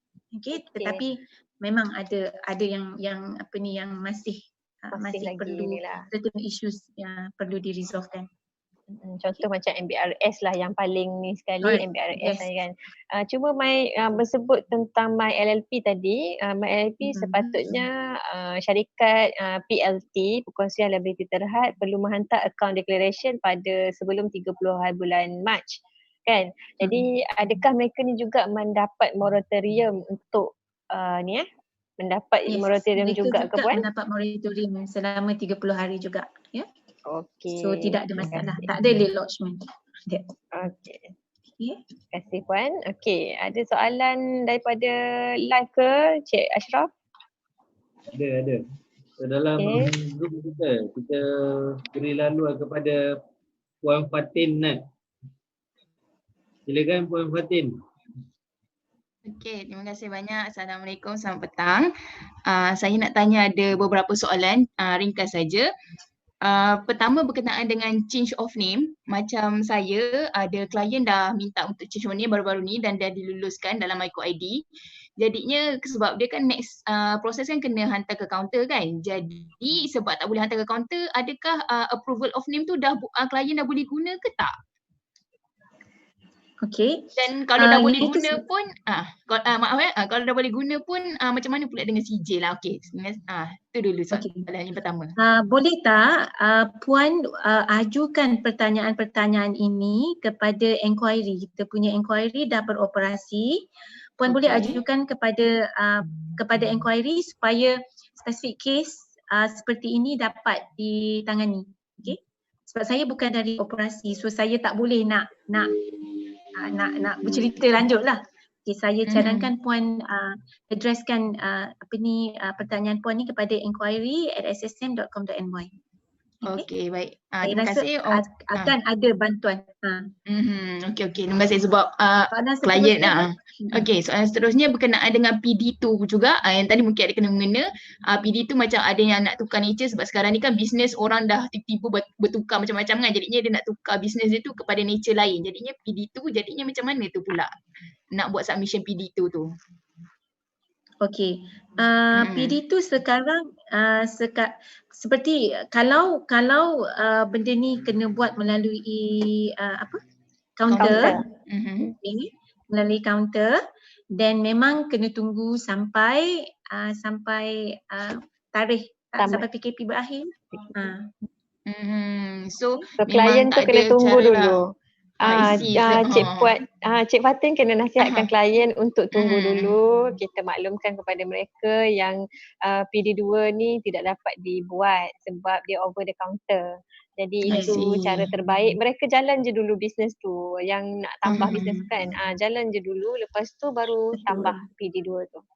Okey, sebab macam dalam kes saya ni, sebab macam dalam kes saya ni banyak klien yang diorang nak masuk tender. So setengah tender dia nak specific nature tu. Jadinya sebab tu diorang macam sedih lah kalau nature business tu tak boleh ubah macam tu. Sebab tu dipertanyakan. Macam mana ya? Faham. Saya rasa macam ni, resolusi pengarah sendiri tu sepatutnya memadai untuk membantu proses tersebut lah. Tetapi saya faham ada keperluan dari spesifik authority, contohnya mereka nak information ni keluar daripada SSM punya sistem. Betul. So dalam konteks ni mungkin kita pihak Puan mungkin bolehlah berunding dengan authority tersebut bahawa dah ada resolusi tetapi serah simpan tidak dapat dijalankan disebabkan oleh PKP. So boleh tak rely kepada satu resolusi yang telah pun dibuat di peringkat syarikat. So ini adalah cadangan saya lah. Sebab dalam konteks PKP sekarang ni kita perlu berusaha untuk memastikan bahawa authority lain pun faham kekangan-kekangan sedia ada. Okey. Dan dengan harapan mereka memahami dan boleh menerima resolusi yang telah dibuat di peringkat syarikat. Okey, jadi kalau pendapat saya pula PD2 tu adalah satu dokumen yang kita hantar kepada SSM Tapi dokumen dalaman sebagai resolusi tu untuk dalaman sahaja dan berikan kepada pihak autoriti. Tapi ada juga yang dari segi bertanya tadi, saya sambil-sambil saya tengok soalan Puan Haiza.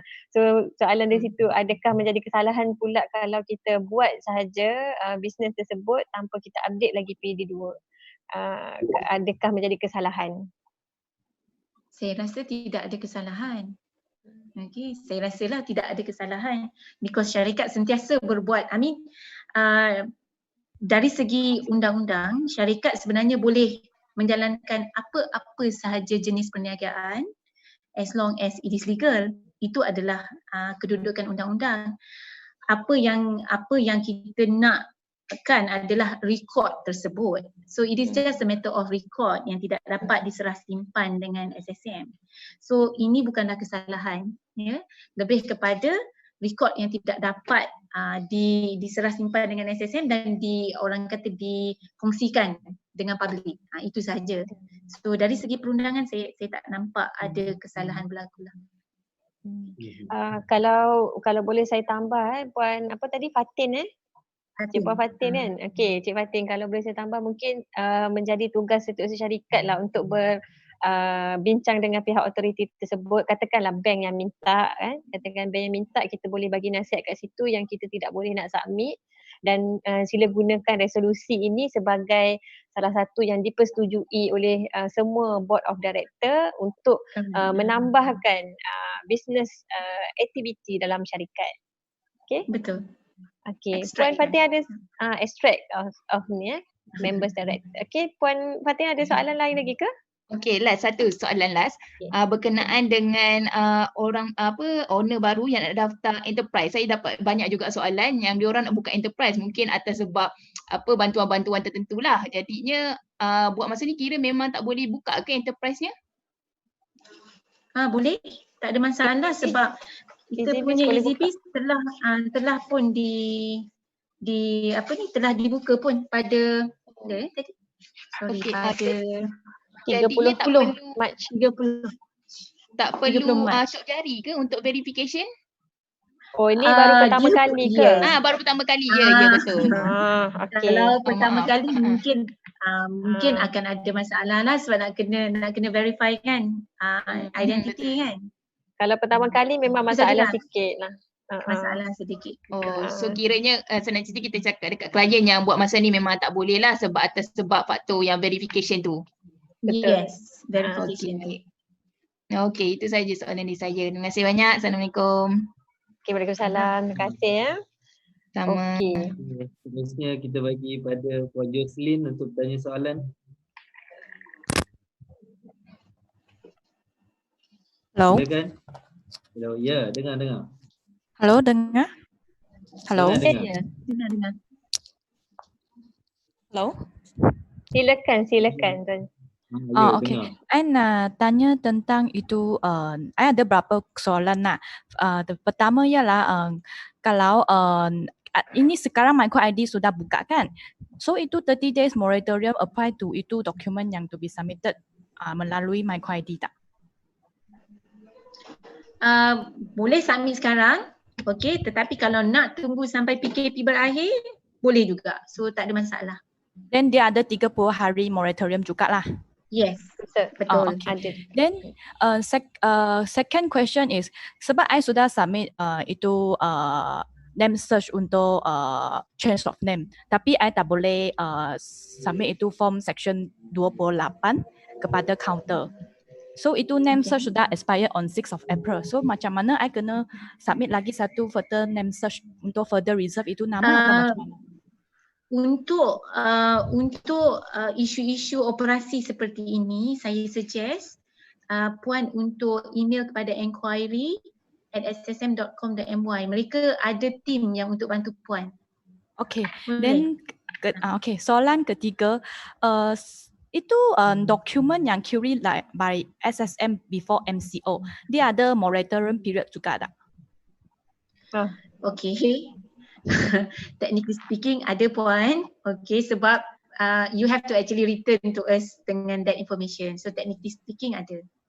Okay. So I kena apply untuk extension tu atau dia automatically bagi itu 30 hari moratorium? Untuk jawab query. Untuk jawab query. Untuk jawab query tak. Tak perlu. Dia You just automatic. nanti bila you submit balik automatic lah. Okay.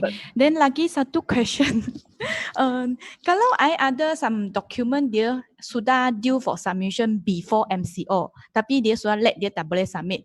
Then during this MCO dia pun tak boleh submit. So dia punya penalty akan jadi higher than before. So when after MCO dia submit, dia dapat ni 30 days moratorium lagi tak?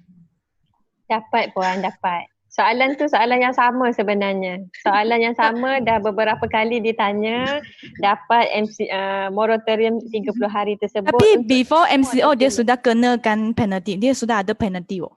Kalau dah ada penalty akan dapat 90% tu. 90% discount tu. I mean late submission penalty. For example, I punya document kena submit maybe by 17 March.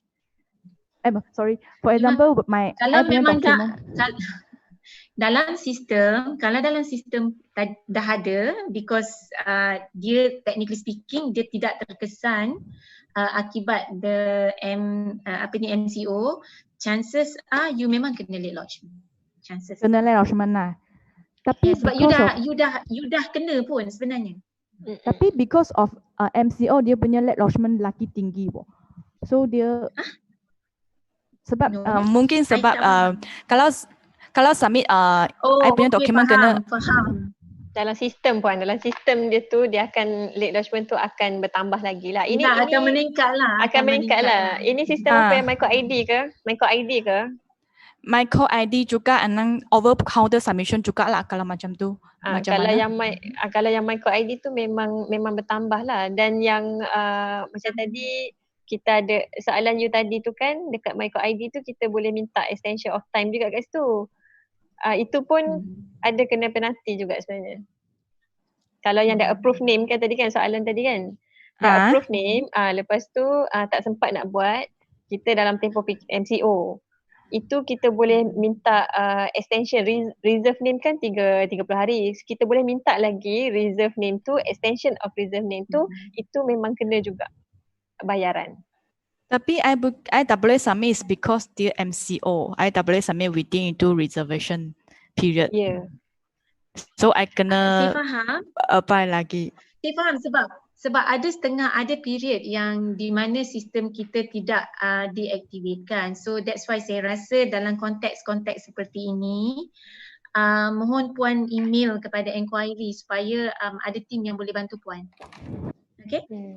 Okay, so supaya kita tak kelirukan orang lain. Orang lain. So mengenai penalty dengan name search ini, I kena tanya enquiry lah. Yes. Okay. Itu lagi elok Okay. So terima kasih. Saya harap ada tak soalan yang berkaitan dengan usahawan, maksudnya daripada usahawan ke, sebab kita dah tutup dah soalan untuk extension of time. Saya rasa semua kita kena berterima kasih juga dengan inisiatif SSM ini di mana telah memberikan 30 hari moratorium kepada semua dokumen SSM, bermaksud akta dah jadi nombor 2, okay, kita rujuk kepada moratorium tu dulu. Okay, so moratorium tu dulu, okay, kat situ. Dan selanjutnya tu barulah kita kena pasti apa yang sekarang saya nak lebihkan kepada inisiatif ni ya Puan. Okay, sebab macam soalan tu banyak lagi tu, tapi lebihkan kepada inisiatif ini. Apa yang kita nak kongsikan. Betul, okay. Kalau ikutkan tadi compound kita dah sentuh, okay. Okay, dari segi mesyuarat agung kat sini pun adalah inisiatif ke-7 ni pun boleh. Sekejap Okay, ada lagi tak yang Puan nak kongsikan tentang inisiatif-inisiatif di sini yang kita tidak sentuh lagi, yang mungkin usahawan-usahawan boleh tahu di sini? Ada satu yang kita belum sentuh lagi, iaitu untuk CLBT untuk syarikat berhad menurut jaminan. Kita faham dalam konteks sekarang ni banyak syarikat-syarikat CLBG yang mereka berhasrat untuk mengutip dana, mengutip derma dan sebagainya. Okey, dalam konteks ni setengah mereka perlu mendapatkan kelulusan menteri ataupun kelulusan pendaftar sebelum mereka boleh mengutip derma, ya. Dalam konteks ni sebenarnya salah satu inisiatif kami adalah untuk membenarkan syarikat-syarikat CLBG ni untuk terus mengutip derma tanpa perlu mendapatkan kelulusan daripada menteri ataupun pendaftar, dengan syarat CLBG tersebut telah pun diluluskan oleh LHDN mengikut peruntukan di bawah Seksyen 46 Akta Income Tax Act. Okay. So ini bagi membolehkan kalau mereka ada inisiatif nak bantu mana-mana orang yang terkesan dengan pandemik COVID-19 ni, mereka boleh berbuat demikian tanpa perlu mendapatkan kelulusan menteri ataupun kelulusan pendaftar. Okay. Cuma dinasihatkan untuk CLBG yang berbuat demikian tu mestilah kena menyimpan rekod, simpan resit yang kan ada simpan resit yang dikeluarkan untuk tujuan kutipan tersebut supaya kita boleh membuat laporan keuangan dengan baik selepas ini, ya. Okey. Okey. Seterusnya Tuan Ashraf, kita ada lagi tak soalan? Ada ramai tapi kita masa dah suntuk. So kita bagi betul. juga yang mana sempat lah, insyaAllah. Okey, so saya teruskan dengan Cik Ashman. Silakan.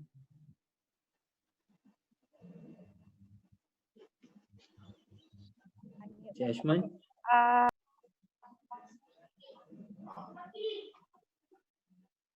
Hello. Ya. Hello, hi. Hello. Hello. Ya, teruskan. Okey, saya Liza. Tadi sebenarnya saya guna anak saya punya ni, guna nama anak saya punya tab lah. Okey, tak apa.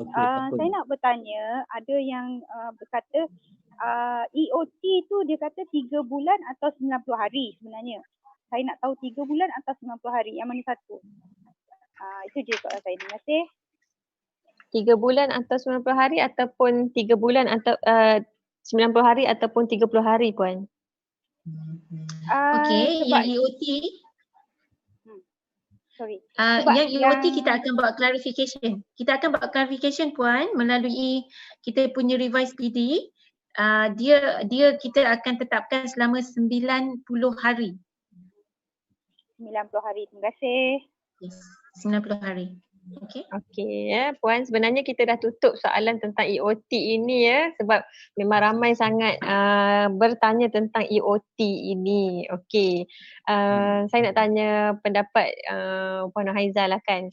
Apa feedback yang Puan dapat lah daripada pihak sektor korporat, okey, berkenaan dengan inisiatif prihatin inisiatif yang diperkenalkan oleh SSM ini untuk sektor korporat. Setakat ini bagaimana feedback daripada mereka? Okey. Secara dasarnya mereka mengalu-alukan inisiatif-inisiatif yang kita dah buat ni. Tetapi mereka juga memberikan maklum balas berkaitan dengan proses prosedur yang sepatutnya pada mereka boleh lagi dipermudahkan. Sebagai contohnya dia kata boleh tidak bagi EOT tanpa membuat permohonan. So itu adalah isu-isu yang saya rasa industri perlu juga orang kata meet halfway lah. Okey. Peruntukan undang-undang perlu dipatuhi, perlu diobserve, tetapi dari pihak SSM kita cuba membuat satu penyelesaian yang lebih mudah. Okey. Saya faham banyak setiausaha syarikat yang mengatakan bahawa sangat leceh sebab mereka ada beratus-ratus syarikat dan mereka perlu email beratus-ratus email kepada SSM. Why not just buat blanket approval dan sebagainya. So saya rasa dalam konteks ni kita juga ingin memastikan bahawa tidak ada pihak-pihak yang terkilan akibat keputusan kita nak bagi blanket approval contohnya. Kita tak nak juga ada orang yang mengambil kesempatan untuk just extendkan. Sebenarnya tak ada keperluan pun untuk extendkan, tetapi mereka just semata-mata sahaja untuk extendkan the time frame untuk tujuan-tujuan tertentu. So kami cuba sedaya upaya untuk memudahkan proses dan prosedur, memberikan orang kata kemudahan tanpa mengenakan sebarang fee, application dan sebagainya. So saya di sini menyerulah supaya setiausaha syarikat juga turut orang kata menghulurkan tangan untuk membuat kita punya sektor korporat ni lebih vibrant, lebih mudah dan sebagainya. So we have to meet halfway lah somehow. Okay. Itu adalah maklum balas yang telah saya terima lah. Alhamdulillah kan. Okay, back to you Tuan Ashraf. Kita mungkin ada last soalan. Ya betul, ada last soalan memandangkan masa kita pun dah tak banyak lagi. So kita beri peluang kepada Puan Grace untuk bertanya soalan ya. Silakan Puan.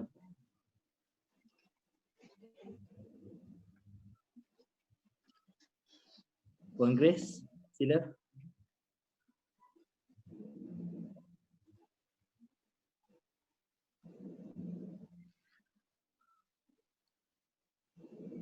Okay, Puan Grace tak ada. Seterusnya kita ada last juga sebab ada yang sempat mengangkat tangan sebelum kita tutup soalan. So kita beri peluang pada Encik Afiq.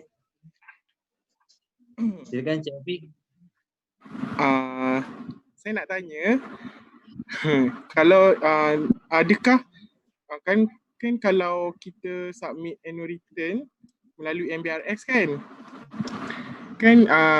kalau ada query dalam masa 60 hari kita tak reply, dia akan reject. Okay. In case kalau annual return tu tamat, query dia tarikh 60 hari tu tamat during MCO, dia akan reject ke tak? Akan di-extendkan juga. Ya? Akan di-extendkan juga. Okay. Lagi satu, contoh saya ada satu company, dia August year end, tapi dia dah apply extension SSM pada 30 April. Maksudnya SSM dah approve sampai 30 April untuk buat AGM. Tapi kan kita MCO sampai 28 hari bulan, but then nak kena hantar notis kan 20 hari sebelum. So macam mana tu? So sempat ke tidak buat di AGM? Tak sempat lah. Okay, so saya suggestkan just buat sahaja lagi you punya approval, you punya second extension of time, buat sekali lagi. Okay. Walaupun dia August year end, tak apalah. Yes. Okay, terima kasih. Terima kasih. Okay, so mungkin itu soalan terakhir ya Tuan Ashraf. Ya. Okay, so kita pun dah kesuntukan masa kat sini. Alhamdulillah daripada pukul 5 tadi kita dah menghampiri ke pukul 7 dah sekarang ni. Masih lagi ada 200 lebih orang di sini yang semangat mendengar penjelasan. Saya mungkin nak berterima kasih kepada pihak SSM mewakili setiausaha syarikat dan juga usahawan lah sebenarnya. Dari sudut pandang saya sebagai usahawan dan juga setiausaha syarikat ni, kita sebenarnya mewakili pengarah-pengarah. Sebab itulah kalau tengok di sini mungkin hari ni ramai setiausaha syarikat di sini sebenarnya yang semangat untuk nak tahu dan ambil tahu tentang akta dan juga apa inisiatif-inisiatif yang dibuat oleh pihak SSM kerana ianya nak memudahkan dua-dua belah pihak sebenarnya. Ya, di antara SSM, kita sebagai setiausaha syarikat dan juga kita nak memberi penerangan kepada pengarah-pengarah syarikat. Jadi saya simpulkan di sini, kalau dilihatkan mungkinlah berlaku kita semua tidak menjangkakan PKP ini. Jadi alhamdulillah hasil daripada package yang diterangkan ini, SSM stimulus ini, sekurang-kurangnya kita ada peluang lagi ya Puan, kita ada peluang lagi untuk menyambung lagi selepas ini. So harapnya letakkan di tepi dulu bahagian akta tersebut. Saya faham anda semua hebat bahagian akta, tapi kalau boleh kita bekerjasama dengan pihak SSM dan mereka pun menerima cadangan ya. Kalau boleh kita dengar juga kata-kata terakhir daripada Puan Haiza, adakah kalau ada mungkin soalan-soalan yang terpencil ke mungkin perlu penjelasan daripada Puan ke ataupun nak berhubungi dengan siapa, mungkin kita tanya pendapat Puan Haiza sendiri ya. Dan kata-kata terakhir lah kita kata. Silakan. Terima kasih Puan Syaira. Sebagai orang kata penutup lah sebenarnya bagi pihak SSM kami merasakan inisiatif kami ni kami mengharapkan supaya syarikat sikit sebanyak dapat benefit dia. Sebab kami sedar terlalu banyak kekangan-kekangan yang dihadapi oleh syarikat dalam konteks PKP ni, dengan juru auditnya yang tidak boleh pergi ke pejabat untuk audit syarikat, tidak boleh mengadakan mesyuarat dan sebagainya. Kami faham, so mungkin the process and procedure tu kita tak boleh dapatkan satu proses dan prosedur yang sangat perfect, tetapi hasrat kami adalah untuk membantu seramai mungkin, sebanyak mungkin syarikat dan pengarah untuk terus mematuhi peruntukan atas syarikat dan akta-akta yang kami kawal sedia.